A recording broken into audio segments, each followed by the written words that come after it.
ನಮಸ್ಕಾರ ವೀಕ್ಷಕರೇ.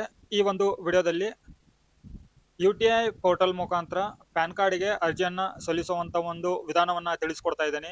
ನಿಮ್ಮ ಪ್ಯಾನ್ ಕಾರ್ಡ್ದಲ್ಲಿ ನಿಮಗೆ ಬೇಕಾಗಿರುವ ಫೋಟೋವನ್ನು ಆ್ಯಡ್ ಮಾಡೋದು ಹೇಗೆ, ನಂತರ ತಂದೆ ಹೆಸರು ಬರೋ ಥರ ಮಾಡೋದು ಹೇಗೆ, ನಂತರ ನಿಮ್ಮ ಒಂದು ಸಿಗ್ನೇಚರು ಪ್ಯಾನ್ ಕಾರ್ಡ್ದಲ್ಲಿ ಪ್ರಿಂಟ್ ಆಗಿ ಬರೋ ಥರ ಮಾಡೋದು ಹೇಗೆ, ಇದೆಲ್ಲ ಒಂದು ಪ್ರೊಸೆಸನ್ನು ಈ ಒಂದು ವಿಡಿಯೋದಲ್ಲಿ ತಿಳಿಸ್ಕೊಡ್ತಾ ಇದ್ದೀನಿ. ನೀವು ಇನ್ಕಮ್ ಟ್ಯಾಕ್ಸ್ ಪೋರ್ಟಲ್ ಮುಖಾಂತರ ಸಾಫ್ಟ್ ಕಾಪಿಗಾಗಿ ಆಧಾರ್ ಕಾರ್ಡ್ದಿಂದ ಒಂದು ಪ್ಯಾನ್ ಕಾರ್ಡನ್ನು ಅಪ್ಲೈ ಮಾಡಿದರೆ ಅದರಲ್ಲಿ ನಿಮ್ಮ ಸಿಗ್ನೇಚರ್ ಬಂದಿರೋದಿಲ್ಲ, ನಿಮ್ಮ ತಂದೆ ಹೆಸರು ಕೂಡ ಪ್ರಿಂಟ್ ಆಗಿ ಬಂದಿರೋದಿಲ್ಲ, ನಿಮ್ಮ ಫೋಟೋ ಕೂಡ ಲೇಟೆಸ್ಟ್ ಫೋಟೋ ಇರೋದಿಲ್ಲ ನಿಮ್ಮ ಒಂದು ಪ್ಯಾನ್ ಕಾರ್ಡ್ದಲ್ಲಿ.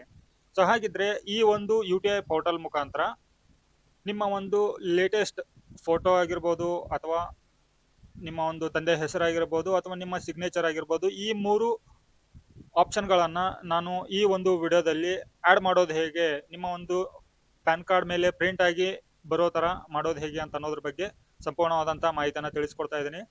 ಮೊದಲನೇದಾಗಿ ನಾವು ಈ ಒಂದು ಪೋರ್ಟಲ್ಗೆ ಲಾಗಿನ್ ಆಗಬೇಕಾಗತ್ತೆ. ಇದು ಒಂದು ಜೆನ್ವಿನ್ ಪೋರ್ಟಲ್ ಆಗಿರುತ್ತೆ. ಈ ಒಂದು ಪೋರ್ಟಲ್ಗೆ ನೀವು ರಿಜಿಸ್ಟರ್ ಆಗಿದ್ರೆ ಮಾತ್ರ ಲಾಗಿನ್ ಆಗಲಿಕ್ಕೆ ಆಗುತ್ತೆ. ನೀವು ರಿಜಿಸ್ಟ್ರೇಷನ್ ಮಾಡೋದು ಹೇಗೆ ಅಂತೇಳಿ ಗೊತ್ತಿಲ್ಲ ಅಂತಂದರೆ ನನ್ನ ವಿಡಿಯೋದ ಕೆಳಗಡೆ ಕಮೆಂಟ್ ಮಾಡಿ ರಿಜಿಸ್ಟ್ರೇಷನ್ ಮಾಡೋ ಪ್ರೊಸೆಸ್ ತಿಳಿಸಿ ಅಂತೇಳಿ ಅದ್ರ ಬಗ್ಗೆ ಕೂಡ ನಾನು ನಿಮಗೆ ಮಾಹಿತಿಯನ್ನು ಮಾಡಿ ತಿಳಿಸ್ಕೊಡ್ತೇನೆ. ನಂತರ ಈ ಒಂದು ಪೋರ್ಟಲ್ಗೆ ನಾನು ಇವಾಗ ರಿಜಿಸ್ಟರ್ ಆಗಿದ್ದೇನೆ.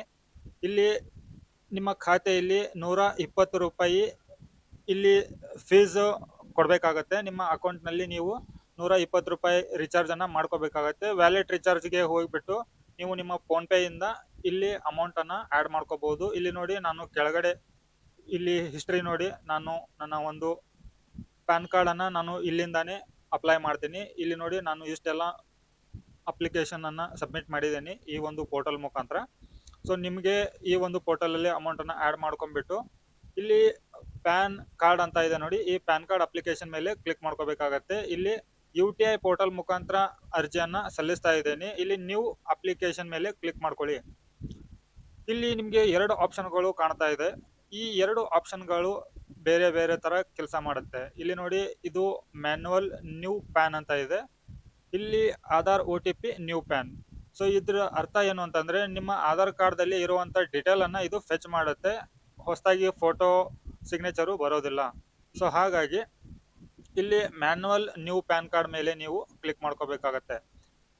ಇಲ್ಲಿ ನಿಮಗೆ ನೆಕ್ಸ್ಟು ಫಾರ್ಮ್ ಓಪನ್ ಆಗುತ್ತೆ. ಈ ಒಂದು ಫಾರ್ಮಲ್ಲಿ ನೀವು ಏನೆಲ್ಲ ಇನ್ಫಾರ್ಮೇಷನ್ಗಳನ್ನು ನೀವು ಫಿಲಪ್ ಮಾಡಬೇಕು ಅಂತಂದರೆ, ಇಲ್ಲಿ ಪ್ರಿಫಿಕ್ಸ್ ವರ್ಡ್ಗೆ ನೀವು ನಿಮ್ಮ ಹೆಸರು ಮುಂದುಗಡೆ ಕುಮಾರ, ಕುಮಾರಿ, ಶ್ರೀ, ಶ್ರೀಮತಿ ಅಂತ ಯಾವುದಿದೆಯೋ ಅದನ್ನು ನೀವು ಇಲ್ಲಿ ಸೆಲೆಕ್ಟ್ ಮಾಡ್ಕೋಬೇಕಾಗತ್ತೆ. ಸೆಲೆಕ್ಟ್ ಮಾಡ್ಕೊಂಡ ನಂತರ ಇಲ್ಲಿ first name, last name, middle name ಇಲ್ಲಿ ನೀವು ಫಿಲಪ್ ಮಾಡಬೇಕಾಗತ್ತೆ. ಒಂದು ವೇಳೆ ನೀವೇನಾದರೂ ಇವಾಗ ಕೆಲವೊಬ್ಬರದು ಇನಿಷಿಯಲಿ ಯಾವ ಥರ ಇರುತ್ತೆ ಅಂತಂದರೆ, ಇಲ್ಲಿ ನಾನು ನಿಮಗೆ ತೋರಿಸ್ತೇನೆ ನೋಡಿ, ಇದು ಎಕ್ಸಾಂಪಲಿಗಾಗಿ ಮಾತ್ರ ಡೆಮೋ ಇರುತ್ತೆ, ಇದು ಎಜುಕೇಷನ್ ಪರ್ಪಸ್ಸಿಗೆ. ಸೊ ಇಲ್ಲಿ ಎಂ ಲಕ್ಷ್ಮಿ ಅಂತ ಇರುತ್ತೆ, ಸರಿನಾ? ಇದು ಈ ಥರ ಇದ್ದರೆ ನೀವು ಈ ಒಂದು ಬಾಕ್ಸಲ್ಲಿ ಎಂ ಲಕ್ಷ್ಮಿ ಅಂತೇಳಿ ಹಾಕಲಿಕ್ಕೆ ಆಗೋದಿಲ್ಲ, ಸರಿನಾ? ಎಂ ಡಾಟ್ ಲಕ್ಷ್ಮಿ ಅಂತೇಳಿ ಅಂತಂದಾಗ ನೀವು ಇಲ್ಲಿ ಲಕ್ಷ್ಮಿ ಅಂತ ಹಾಕಬೇಕಾಗತ್ತೆ ಅಂತೇಳಿ ಅಲ್ವಾ, ಇಲ್ಲಿ ನೀವು ಮಠ ಅಂತೇಳಿ ಫಸ್ಟು ಹಾಕಬೇಕಾಗತ್ತೆ, ಆನಂತರ ಲಾಸ್ಟು ಲಕ್ಷ್ಮಿ ಅಂತೇಳಿ ಹಾಕಬೇಕಾಗತ್ತೆ. ಇದು ಎರಡೂ ಕೂಡಿ ಮಠ ಅಂತೇಳಿ. ಸೊ ಈ ಥರ ನಿಮಗೆ ಒಂದು ಎಕ್ಸಾಂಪಲ್ ಕೊಡ್ತಾ ಇದ್ದೇನೆ ನಾನು. ಎಂ ಅಂದರೆ ಇನಿಷಿಯಲ್ ಅರ್ಥ ಏನು ಅಂತ ಅನ್ನೋದನ್ನು ನೀವು ಇಲ್ಲಿ ಹಾಕಬೇಕಾಗತ್ತೆ ಮೊದಲು. ನಂತರ ನಿಮ್ಮ ಒಂದು ಪ್ಯಾನ್ ಕಾರ್ಡ್ ಮೇಲೆ ಏನು ಪ್ರಿಂಟ್ ಆಗಬೇಕು ಅದನ್ನು ನೀವು ಇಲ್ಲಿ ಹಾಕ್ಬೋದು, ಸರಿನಾ? ನೀವು ಏನು ಹೆಸರು ಕೊಡ್ತೀರೋ ಅದೇ ಹೆಸರು ಪ್ಯಾನ್ ಕಾರ್ಡ್ ಮೇಲೆ ಪ್ರಿಂಟ್ ಆಗಿ ಬರುತ್ತೆ. ಆಧಾರ್ ಕಾರ್ಡ್ದಲ್ಲಿ ಯಾವ ಥರ ಇರುತ್ತೋ, ನಿಮ್ಮ ಆಧಾರ್ ಕಾರ್ಡ್ದಲ್ಲಿ ಎಂ ಲಕ್ಷ್ಮಿ ಅಂತ ಇತ್ತು ಅಂತ ತಿಳ್ಕೊಳ್ಳಿ, ಅದನ್ನು ಎಂ ಲಕ್ಷ್ಮಿ ಅಂತಲೇ ಇಲ್ಲಿ ನೇಮ್ ಆನ್ ಕಾರ್ಡ್ ಮೇಲೆ ನೀವು ಹಾಕಬೇಕಾಗತ್ತೆ. ನಂತರ ಇಲ್ಲಿ ನಿಮ್ಮ father name, first name, last name ಹಾಕೊಳ್ಳಿ. ನಿಮ್ಮ ಜೆಂಡರನ್ನು ಸೆಲೆಕ್ಟ್ ಮಾಡ್ಕೊಳ್ಳಿ. ನಂತರ ನಿಮ್ಮ ಡೇಟ್ ಆಫ್ ಬರ್ತು ಆಧಾರ್ ಕಾರ್ಡ್ದಲ್ಲಿ ಯಾವ ಥರ ಇದೆ ಅದನ್ನು ಹಾಕೊಳ್ಳಿ. ನಿಮ್ಮ ಮೊಬೈಲ್ ನಂಬರನ್ನು ಹಾಕೋಬೇಕಾಗತ್ತೆ. ಇಲ್ಲಿ ಆಧಾರ್ ನಂಬರನ್ನು ಹಾಕೋಬೇಕಾಗತ್ತೆ. 2 ಸತಿ ಕನ್ಫರ್ಮೇಷನ್ ಮಾಡ್ಕೋಬೇಕಾಗತ್ತೆ ನೀವು ಇಲ್ಲಿ. ಸೊ ನಿಮ್ಮ ಒಂದು ಇಮೇಲ್ ID-ಯನ್ನು ಹಾಕೊಳ್ಳಿ. ಇದರ ನಂತರ ಇಲ್ಲಿ ನಿಮ್ಮ ಅಡ್ರೆಸ್ ಹಾಕೊಳ್ಳಿ. ನಂತರ ಇಲ್ಲಿ ನಿಮ್ಮ ಒಂದು ಪಿನ್ ಕೋಡು ಅದನ್ನೆಲ್ಲನೂ ಹಾಕಿಬಿಟ್ಟು ಇಲ್ಲಿ ಪ್ರೂಫು ಏನಿದೆಯೋ ಐಡೆಂಟಿ ಕಾರ್ಡು, ಅದು ಆಧಾರ್ ಕಾರ್ಡ್ ಅಂತ ಹೇಳಿ ಸೆಲೆಕ್ಟ್ ಮಾಡ್ಕೊಳ್ಳಿ. ಇಲ್ಲಿಂದ ನೀವು ನಿಮ್ಮ ಒಂದು ಡಿಸ್ಟಿಕನ್ನು ಸೆಲೆಕ್ಟ್ ಮಾಡ್ಕೋಬೇಕಾಗತ್ತೆ. ಸೊ ವೀಕ್ಷಕರೇ, ಇಲ್ಲಿ ನಿಮ್ಮ ಒಂದು ಡೀಟೇಲ್ಸ್ಗಳನ್ನು ನೀವು ಕರೆಕ್ಟಾಗಿ ಫಿಲಪ್ ಮಾಡಿದರೆ ಮಾತ್ರ ನಿಮ್ಮ ಒಂದು ಪ್ಯಾನ್ ಕಾರ್ಡ್ ಅಪ್ಲಿಕೇಶನ್ ಪ್ರೊಸೆಸ್ ಆಗುತ್ತೆ, ಇಲ್ದಿದ್ರೆ ರಿಜೆಕ್ಟ್ ಆಗುತ್ತೆ. ಸರಿನಾ?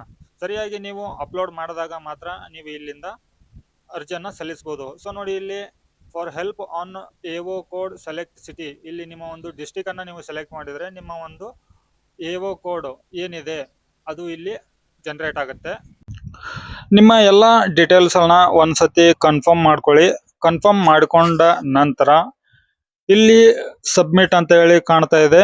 ಅದ್ರ ಮೇಲ್ಗಡೆ ನಿಮ್ಮ ಏರಿಯಾ ಕೋಡ್ಗಳು ಎಲ್ಲ ಜನರೇಟ್ ಆಗಿದಾವೆ. ಸಬ್ಮಿಟ್ ಮೇಲೆ ಕ್ಲಿಕ್ ಮಾಡಿ. ಇಲ್ಲಿ ಒಂದು ವೇಳೆ ನೀವೇನಾದ್ರೂ ರಾಂಗ್ ಎಂಟ್ರಿ ಮಾಡಿದ್ರೆ ಅದನ್ನ ಕೂಡ ಒಂದ್ಸತಿ ಸರಿಪಡಿಸ್ಕೊಳ್ಳಿ. ಸಬ್ಮಿಟ್ ಮಾಡಿದ ನಂತರ ಇಲ್ಲಿ ನಿಮ್ಗೆ ನಿಮ್ಮ ಡೀಟೇಲು ಶೋ ಆಗುತ್ತೆ. ಇಲ್ಲಿ ಕೂಡ ಸಬ್ಮಿಟ್ ಮೇಲೆ ಕ್ಲಿಕ್ ಮಾಡ್ಕೊಳ್ಳಿ. ಸಬ್ಮಿಟ್ ಮಾಡಿದ ನಂತರ ಇಲ್ಲಿ ನಿಮ್ಮ ಅಪ್ಲಿಕೇಶನ್ ಸಕ್ಸಸ್ಫುಲಿ ಸಬ್ಮಿಟ್ ಆಗಿದೆ. ಅಪ್ಲಿಕೇಶನ್ ಅನ್ನ ಪ್ರಿಂಟ್ ಮಾಡ್ಕೊಳ್ಳಿಕ್ಕೆ ಇಲ್ಲಿ ಕ್ಲಿಕ್ ಮಾಡ್ಕೊಳ್ಳಿ. ಈ ಒಂದು ಅಪ್ಲಿಕೇಶನ್ PDF ಫಾರ್ಮೆಟ್ ಈ ತರ ಓಪನ್ ಆಗುತ್ತೆ. ಇದನ್ನ ನೀವು ಪ್ರಿಂಟ್ಔಟ್ ತಕೊಂಡ್ಬಿಟ್ಟು 2 ಫೋಟೋ ಹಚ್ಚಬೇಕಾಗತ್ತೆ. ಫೋಟೋ ಮೇಲೆ ಸಿಗ್ನೇಚರು, ಫೋಟೋ ಕೆಳಗಡೆ ಸಿಗ್ನೇಚರು, ಲಾಸ್ಟ್ ಒಂದು ಸಿಗ್ನೇಚರು. ಸೊ ಇದ್ರ ನಂತರ ಮತ್ತೆ ಸ್ಕ್ಯಾನ್ ಮಾಡಿ ನೀವು ರೆಡಿ ಇಟ್ಕೋಬೇಕಾಗತ್ತೆ. ಇಲ್ಲಿ ಪೆಂಡಿಂಗ್ ಅಂತ ಹೇಳಿ ಕ್ಲಿಕ್ ಮಾಡಿದಾಗ ನಿಮ್ಮ ಒಂದು ಅಪ್ಲಿಕೇಶನ್ ಇಲ್ಲಿ ಅಪ್ಲೋಡ್ ಮಾಡಬೇಕಾಗತ್ತೆ. ಇಲ್ಲಿ ನಿಮ್ಮ ಡೀಟೇಲ್ ಕೂಡ ಇಲ್ಲಿ ಶೋ ಆಗ್ತಾ ಇದೆ ನೋಡಿ. ನೀವು ಅಪ್ಲೋಡ್ ಮಾಡಬೇಕಾಗತ್ತೆ ನಿಮ್ಮ ಒಂದು ಡಾಕ್ಯುಮೆಂಟ್ ಜೊತೆಗೆ ಅಪ್ಲಿಕೇಶನ್ ಕೂಡ ಮರ್ಜ್ ಮಾಡಿಕೊಂಡು ಒಂದೇ PDF ಅಲ್ಲಿ ರೆಡಿ ಮಾಡಿ ಇಟ್ಕೊಂಡಿರ್ಬೇಕಾಗತ್ತೆ. ಇನ್ನೊಂದು ವೀಕ್ಷಕರೇ, ಇಲ್ಲಿ ಈ ಒಂದು ಪೋರ್ಟಲ್ ನಿಂದ ನಿಮ್ಗೆ ಉಪಯೋಗ ಏನು ಅಂತಂದ್ರೆ, ಫೋಟೋ ಮತ್ತೆ ಸಿಗ್ನೇಚರ್ ಅನ್ನ ಕೂಡ ನೀವು ಕ್ರಾಪ್ ಮಾಡೋ ಅಂತ ಒಂದು ಅವಶ್ಯಕತೆ ಇಲ್ಲ. ಇದೇ ಪೋರ್ಟಲ್ ನಿಂದಾನೇ ಎಕ್ಸಿಕ್ಯೂಟಿವ್ಗಳು ತಮ್ಮ ಆಫೀಸ್ ನಲ್ಲಿ ಕರೆಕ್ಟ್ ಆಗಿ ಸೈಜ್ ಅನ್ನ ಕ್ರಾಪ್ ಮಾಡಿ ಅವರೇ ಪ್ರಿಂಟ್ ಆಗೋ ತರ ಕೂಡ ಮಾಡಿ ಕೊಡ್ತಾರೆ. ಸೊ ನೀವು ಮ್ಯಾನುವಲ್ಲಿ ನಿಮ್ಮ ಒಂದು ಫೋಟೋನ ಕ್ರಾಪ್ ಮಾಡೋದಾಗ್ಲಿ, ನಂತರ ಸಿಗ್ನೇಚರ್ ಕ್ರಾಪ್ ಮಾಡೋದಾಗ್ಲಿ ಇದೆಲ್ಲ ಅಗತ್ಯ ಇಲ್ಲ.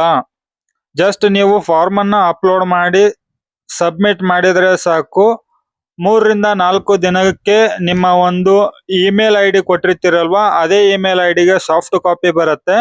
ನಂತರ 10 ರಿಂದ 15 ದಿವಸದ ಒಳಗಡೆ ನಿಮ್ಗೆ ನಿಮ್ಮ ಮನೆಗೆ ಹಾರ್ಡ್ ಕಾಪಿ ಪೋಸ್ಟ್ ಮ್ಯಾನ್ ಮುಖಾಂತರ ಬರುತ್ತೆ. ಪೋಸ್ಟ್ ಮ್ಯಾನ್ ಕೂಡ ಯಾವುದೇ ತರ ಫೀಸ್ ಕೊಡೋ ಅಗತ್ಯ ಇಲ್ಲ. ಸೊ ಈ ತರ ಈ ಒಂದು UTI ಪೋರ್ಟಲ್ ಮುಖಾಂತರ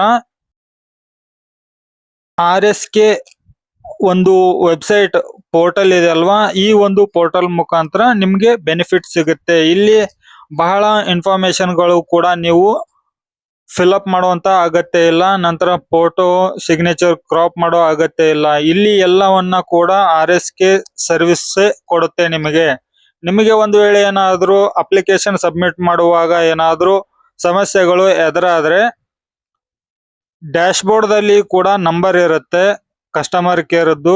ಇಮಿಡಿಯೇಟ್ಲಿ ಕ್ವಿಕ್ ಸರ್ವಿಸ್ ಇರುತ್ತೆ. ಏನಾದ್ರೂ ಪ್ರಾಬ್ಲಮ್ ಆದ್ರೂ ಕೂಡ ನೀವು ಇಮಿಡಿಯೇಟ್ಲಿ ಅವರಿಗೆ ಕಾಲ್ ಮಾಡಿ ಮಾತಾಡಿ ನಿಮ್ಮ ಒಂದು ಸಮಸ್ಯೆಯನ್ನ ಬಗೆಹರಿಸ್ಕೋಬಹುದು. ಒಂದು ವೇಳೆ ನಿಮ್ಮ ಅಪ್ಲಿಕೇಶನ್ ಸಬ್ಮಿಟ್ ಮಾಡುವಾಗ ಅಕೌಂಟ್ ಇಂದ ಅಪ್ಲಿಕೇಶನ್ ಸಬ್ಮಿಟ್ ಆಗದೇನೆ ಹಣ ಕಟ್ ಆದ್ರೂ ಕೂಡ 2 ಗಂಟೆಯಲ್ಲಿ ನಿಮ್ಮ ಖಾತೆಗೆ ಹಣ ಮತ್ತೆ ವಾಪಸ್ಸು ಜಮಾ ಆಗುತ್ತೆ.